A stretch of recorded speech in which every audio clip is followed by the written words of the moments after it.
ఆషాఢమాసం గుప్త నవరాత్రుల మహోత్సవంలో భాగంగా కరప శ్రీ శ్రీ కాశీ వారాహి అమ్మవారి ఆలయం వద్ద అమ్మవారు 5వ రోజు స్వాత వారాహి అవతారంలో దర్శనమిచ్చారు. అధిక సంఖ్యలో భక్తులు వచ్చి అమ్మవారిని దర్శించుకున్నారు. శ్రీ కాశీ వారాహి అమ్మవారి పీఠం వద్ద 5వ రోజు అమ్మవారికి ఆలయ అర్చకులు చెరుకూరి సుబ్బన్న, అగచ్చయ్య వేద పండితులతో అమ్మవారికి పంచామృతం అభిషేకం, తదనంతరం అమ్మవారికి లక్షగాజుల పూజను ఉత్సవ విగ్రహదాతలు పలివెల వెంకట నాగభాస్కర్ రాయల్, వీరరాఘవమ్మ రాధా దంపతుల చేతుల మీదుగా ఈ పూజా కార్యక్రమాన్ని చేయించారు. అమ్మవారిని మాజీ మంత్రి వర్యులు చిక్కాల రామచంద్రరావు, చిక్కాల ఆదినారాయణ, అబ్బు అమ్మవారి పూజ కార్యక్రమంలో పాల్గొన్నారు. పూజ తదనంతరం వచ్చిన భక్తులందరికీ ఆలయ ధర్మకర్త చిక్కాల దొరబాబు అన్న సమారాధన చేశారు. ఈ సందర్భంగా ఆలయ ధర్మకర్త చిక్కాల దొరబాబు మాట్లాడుతూ గుప్త నవరాత్రుల్లో అమ్మవారికి చేస్తున్న పూజల గురించి వివరించారు. 5వ రోజు నవరాత్రుల్లో 5వ రోజు స్వప్న అవతారంగా అమ్మవారు కొలువై ఉన్నారండి. అలాగే ఇవాళ లక్ష గాజులు కూడా ఇవాళ పూజ ఉందండి.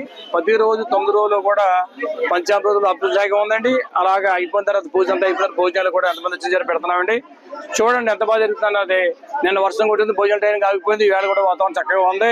ఎందుకంటే ఇవాళ పంచమూడు ఉందండి. వేళ ఈ నవరాత్రుల్లో పంచమూడు వచ్చింది. వేళ ఆ రకంగానే కూడా లోన అందరూ ధ్యానాలు చూసారు, ఎలా ఖాళీ లేకుండా ఉన్నారు.